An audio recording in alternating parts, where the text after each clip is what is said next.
شب خسته شدم بس ویدیو درست کردیم. میخوام یه کار دیگه بکنم. میخوای چیکار بکنی؟ والا تو فکرم نخست وزیری، رئیس جمهوری یه چیزی بشم ولی نمیدونم چجوری باید رأی بیارم. ای بابا کاری نداره که. بیا این کتابت میدم بخون. اسمش هست چگونه در انتخابات رأی بیاوری به زبان ساده. جدا؟ بله. Let me see. Oh, how to get votes in elections for dummies. Interesting. بذارم چی میگه. فصل اول سالی 1 میلیون خونه میسازیم. واو. عجب جمله یا به قول خارجی ها so powerful. یعنی این جمله رو سنگ بنویسی ذوب میشه میره پایین. همین یه جمله حداقل 50% رأی میاره واسه ما. بیا این جورابا هم بگیر لازمت میشه. دادن؟ آره؟ اوکی.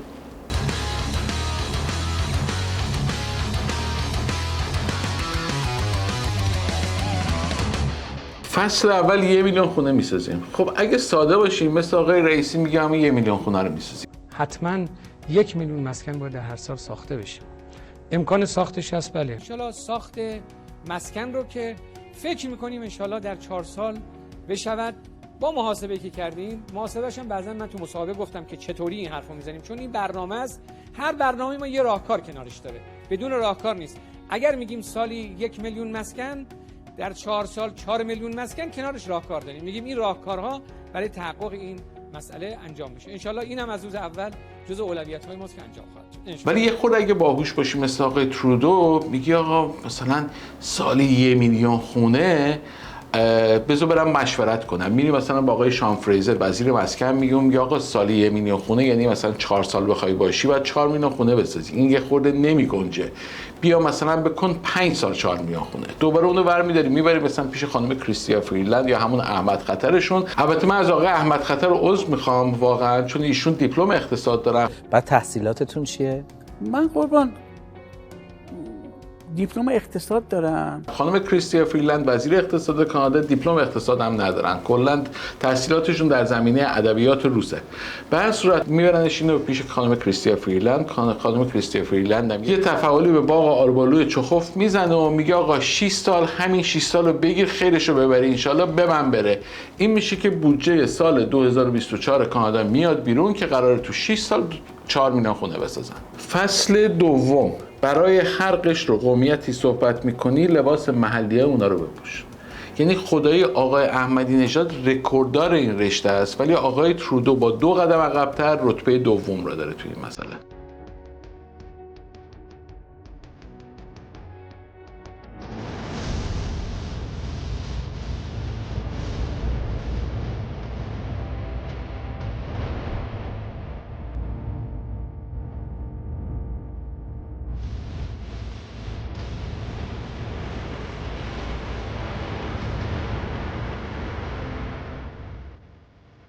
ایشون هر جا که میره لباس اونها رو میپوشه. میره مثلا سرزمینای شمالی کانادا لباس بومیای کانادا رو میپوشه.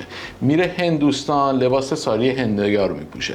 هفته پیشم یه جشنی بود، جشن خلسه سیکای هندی توی تورنتو که به همراه شهردار محترم تورنتو با هم دیگه رفته بودن اونجا که با هم دیگه ببینیم اونجا چی پوشیده بود. Now I going ask to the mayor of the great city Olivia Chow come on the stage say a few words.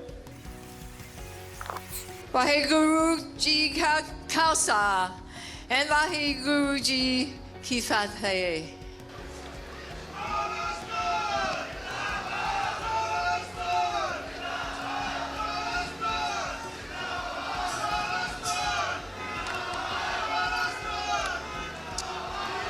Waheguru जी का खालसा वाहेगुरु जी की फतेह.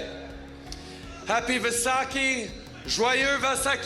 تازه داستان به اینجا ختم نشد. با اینکه رابطه کانادا و هندوستان به خاطر ترور یکی از رهبران سیک در سال گذشته به هم ریخته ولی ایشون بازم اومدن و گفتن I know that many of you have loved ones that you want to see more often. That's why our government has negotiated a new agreement with India to add more flights and more routes between our countries, and we will keep working with our counterparts to add even more flights, including to Amritsar. بگذاریم. فصل سوم رابین هود باش. فصل سوم میگه تمام سیاستمدارا دوست دارن قهرمان باشن. خب برای که قهرمان باشی، اگه تو ایران باشی باید رستم باشی، اگه توی کشورهای غربی زندگی کنی باید رابین هود باشی. در نتیجه ایشون هم تصمیمای رابین هودی گرفته و گفته آقا از این پولداران ظالم سرمایه اندوز ثروت اندوز پولا رو میگیریم به طبقه محروم جامعه پخش میکنیم. مالیات وقت گرفتن مالیاته. یعنی اگر مثلا یک پزشک خانواده هستش که 20 سال تمام عین مرغ سرکنده از این اتاق به اون اتاق پریده و مریض معاینه کرده که یک کلینیکی بسازه که بعد از 20 سال در دوران بازنشستگیش، بعد از 30 سال در دوران بازنشستگیش این کلینیک رو بفروشه و خرج بازنشستگیش رو در بیاره، نه دیگه اشتباه فکر کردین. ما مالیاتش رو میگیریم میدیم به اون طبقه ضعیف‌تر چون ایشون خیلی پول درآورده. خب فصل 4، هرچی تو مملکت خرابه بنداز تقصیر دولت‌های قبلی. یه جوری صحبت کن که اصلا دولت‌های قبلی رو نابود کنی. اگه دولت قبلی خودت بودی دوره دومته، یه جوری صحبت کن همین دیروز سفینت نشسته تازه داری مثلا انتخابات میری. بازم همون جوری صحبت کن انگار دولت قبلی دولت خودت نبوده، دولت قبلیه بوده. مثلا خاتمی میگفت تقصیر رفسنجانیه، بعد احمدی نژاد اومد گفت تقصیر خاتمیه، بعد آقای روحانی اومد گفت تقصیر احمدی نژاده، بعد رئیسی اومد گفت تقصیر روحانیه. همینجوری 8 سال به 8 سال یه جوری صحبت کنین این عوض میشه اون عوض میشه، هی میگین تقصیر اون تقصیر اون، ولی بالاخره دیگه رأی که میاری. مثلا نگاه کنین الان ببینین آقای ترودو رفته توی کالجی در شهر همیلتون همین 2 شب پیش و خبرنگار ازش میپرسه که آقا شما که سال 2015 انتخاب شدید قیمت مسکن در شهر همیلتون متوسط 334,000 دلار بوده، الان متوسط قیمت مسکن 850,000 دلاره. شما چی میگی در مورد این مسئله که بیشتر از 2 برابر قیمت مسکن در دوران صدارت و نخست وزیر شما قیمت مسکن زیاد شده؟ If we could go back to the housing crisis that we're in now, just sort of as an overview, I wanted to run this past you. In 2015, when you became Prime Minister, the average house in Hamilton was about $334,000. 2024, it's $850,000, beyond the reach of many people. What happened? How did governments let this happen? ببین آقای ترودو چه جوابی میده؟ Boy, we could talk about the global economy, the inflation crisis that came from the fact that we had a once-in-a-century pandemic that had a huge impact on all of our lives. ولی یکی نیست به ایشون بگه که آخه مجید جان دل بندم، آخه شما از سال 2015 رئیس جمهور بودی، 2015 چی میشه، 2016 چی میشه، 17 چی میشه، 18 چی میشه، 19 چی میشه، 20 تازه پندمی اومده. پندمی هم که اومد دوباره 20 قیمتا بالا نرفت که تورم جهانی نشد که، 20 رفت، 21 رفت، 22 رفت بالا. یعنی شما از 2015 تا 2022 7 سال قیمت مسکن رفت بالا. الان میندازی تقصیر مثلا تورم جهانی، کجا تورم جهانی بود بین سال 2015 تا 2022؟ حالا ببینیم باز چی میگه، دلیل دیگه چیه. We could talk about the labor shortages that we're facing that continue to mean we need to grow our population. خب کمبود نیروی انسانی هم بابا 2015 تا 2020 که ما کمبود نیروی انسانی نداشتیم، پندمی شد دیگه، کسی کار نکرد، 2000 دلار پول میدادی دیگه، همه نشستن خونه نمی اومدن کار کنن. اون 5 سال چی شد؟ بعد دوباره زد به صحرای کلبرا، رفت تو تورم جهانی و بهره‌های بالا. Continue to talk about inflation crisis around the world that has led to higher interest rates that have slowed things down. بعدش هم دوباره تقصیر انداخت کردن دولت‌های قبلی و خودش رو از تمام تقصیرها مبرا کرد. Decisions taken by governments of all stripes over decades have led to this moment, particularly the previous government in which Pierre Poilievre was actually housing minister that explicitly said the federal government should have absolutely nothing to do with building affordable housing or creating affordable housing. It's not rocket science to see that decisions, particularly in something like a housing market, that are taken years ago have impacts for years, for decades, for generations to come. آقا اون 5 سال 2015 تا 2020 چی شد؟ جواب اونو بده. ایشون هم مثل آقای رفسنجانی احمدی نژاد یاد گرفته سوالو با سوال جواب میده. Given absolutely the fact that there is a crisis in housing right now, and that crisis is best defined by the fact that these young people who are working incredibly hard, many of them at great jobs, don't have the same opportunities that Canadians in their position just 20 years ago would have to be able to buy a home. There's something wrong with the way the system is built. So the question Canadians should ask themselves, or the way the system has evolved, question people should ask themselves is, who's going to fix that system? Who has a plan to actually fix that system? فصل پنجم، آستیناتو بزن بالا. خب فصل پنجم میگه که آقا هر جا رفتی در مورد مسکن صحبت کنی بگو آقا وی رول اپ آل اسلیوز، یعنی آستینامون رو میزنیم بالا. همونجا هم که داری صحبت میکنی توی کنفرانس خبری آستینات همینجوری بالا باشه که انگار قرار همین الان که کنفرانس خبری تموم شد استانبولی رو بندازی رو دوشت، گچ و سیمان از نردمون ببریم بالا ساختمون بسازیم. We're pulling up our sleeves to build more housing in Canada. We have a government that continues to roll up its sleeves. Rolling up our sleeves to roll up our sleeves. Rolling up their sleeves by rolling up our sleeves. We're rolling up our sleeves to roll up their sleeves. Roll up their sleeves to roll up its sleeves. Roll up our sleeves. فصل ششم، جورابای خوشگل بپوش. این فصل فقط و فقط توسط آقای ترودو امتحان شده و براش کار کرده. حالا نمیدونم اگه شما مثلا احمدی نژاد باشی جوراب خوشگل بپوشی آیا برات کار میکنه یا نه، نمیدونم، ولی هرچی هست به تجربه ثابت شده برای آقای ترودو کار کرده. فصل هفتم، انتخاب شو. میگه آقا اگر کاری که در 6 فصل گذشته گفتیم درست انجام بدی، الان دیگه شما رأی آوردی و انتخاب شدی. الان شما یا رئیس جمهوری جایی هستی یا نخست وزیر جایی هستی. دیگه برو حالشو ببر. بر خر مراد سواری، جورابای خوشگل تو بپوش، سالی 406,000 دلار 7,000 دلار حقوق بگیر، حالشو ببر. از شوخی که بگذریم ببینیم در هفته‌ای که گذشت چه اتفاقاتی افتاد. رئیس بانک مرکزی آقای تیف مکنم در صحبتاش گفتن که یواش یواش داریم به اون کاهش نرخ بهره‌هایی که قولشو داده بودن داریم نزدیک میشیم و به زودی نرخ بهره میاد پایین. حالا نمیدونیم یا جون اتفاق بیفته یا جولای اتفاق بیفته. اون چیزی که هست دیگه 100% که اتفاق بیفته و خودشون پیش بینی میکنن که در صورتی که نرخ بهره رو شروع کنن پایین آوردن قیمت مسکن میره بالا. اینه که اگه دنبال مسکن هستی، درسته نرخ بهره الان بالا هستش ولی شاید بهتر باشه که امروز بخرید تا 3 ماه دیگه بخرید. ما انواع پراپرتی های مختلف داریم. مثلا این پراپرتی رو داریم توی 273 پریمروز توی نیو مارکت. اگه خواستین شوینگ بگیرین، خواستین ببینید چه پراپرتیه، میتونین با من تماس بگیرید. این پراپرتی رو داریم 2211 استراتوس توی یکی از شهرهای شیک و با کلاس اطراف تورنتو. میتونین با روزا تماس بگیرید. این خونه رو داریم در اینیسفیلد شماره 2027 وبستر بولوار توی اینیسفیلد. اگر اطلاعاتش رو خواستین میتونین با ندا تماس بگیرید، یا اگر این خونه رو خواستین، خونه لاکچری خواستین، 17 پترولیا توی ریچمونتین، یه خونه بسیار زیبا و تقریبا نوساز هست که میتونید با افسانه اصغری تماس بگیرید. اگر سوالات دیگه هم داشتین میتونید به هر کدوم از بچهای تیم ما تماس بگیرید یا به خود من زنگ بزنید یا روی همین فیسبوک اینستاگرام برامون مسیج بفرستید.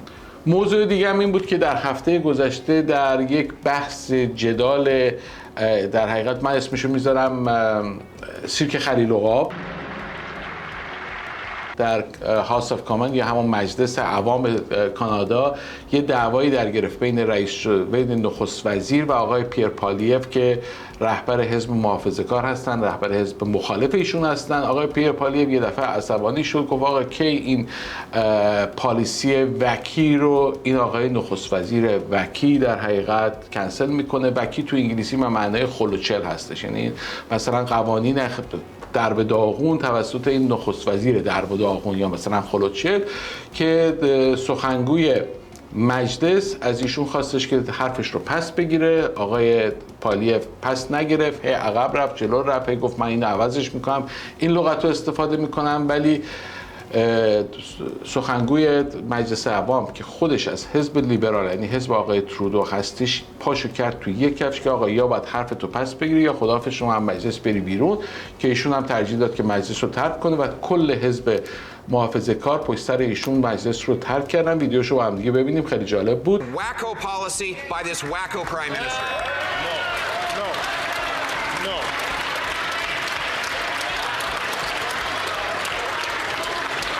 That is not there are a couple of things which are going on here today which is not acceptable. And I ask all members, please, to keep themselves, to control themselves. I'm going to ask 2 things. One, I'm going to ask the Honourable Leader of the Opposition to withdraw that term, which is not considered parliamentary. Mr. Speaker, I replace wacko with extremist. He is an The Honourable Member to please... I'm going to ask the Leader of the Opposition once again to just withdraw that comment, please.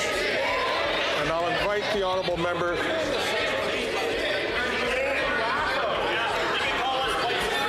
I'm going to ask the Honourable Leader of the Opposition to please withdraw that comment and simply withdraw that comment.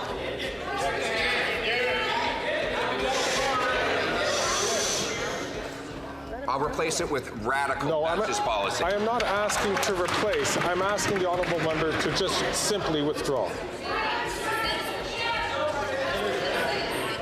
Mr. Speaker, I replace the word wacko with extremist.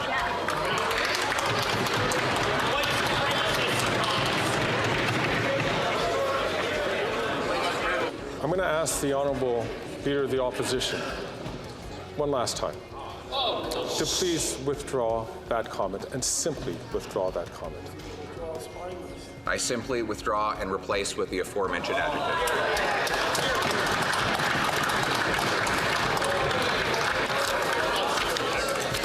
Mr. Poilievre, I have to name you for disregarding the authority of the chair.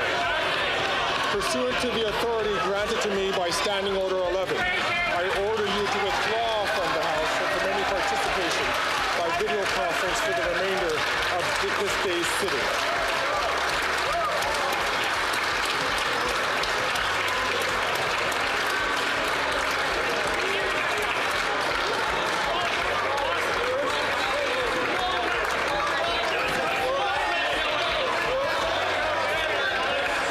بعد از اون خیلی بحث پیش اومد. روز بعدش دیگه مجلس خیلی ساکت بودن، همه مثل بچهای مؤدب. ناظم انگار که مثلا خوب دعواشون کرده بود دیروزی که همه مثل بچهای مؤدب خیلی آروم به هم دیگه پریدن.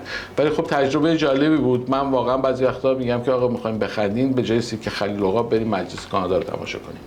برنامه ما رو اگه دوست دارین خیلی ساعت میذاریم، خیلی وقت میذاریم روش و واقعا تشکر میکنم از تمام کسایی که پیغام‌های محبت آمیز میفرستن، خود منو میبینن اینور اونور و به هم انرژی مثبت میدن. از همتون واقعا تشکر میکنم که برنامه ما رو میبینین و شیرش میکنین با دوستانتون. لطفاً برین توی یوتیوب چنل ما، توی اینستاگرام اگر برید توی قسمت بایو، توی لینک تری یوتیوب چنل مکس ماندی هست. یوتیوب چنل در حقیقت بروکرج ما هستش که میتونید اونجا سابسکرایب کنین که اولین نفری باشین که در حقیقت ویدیوهای ما رو که هر دوشنبه میاد بیرون بتونین ببینید.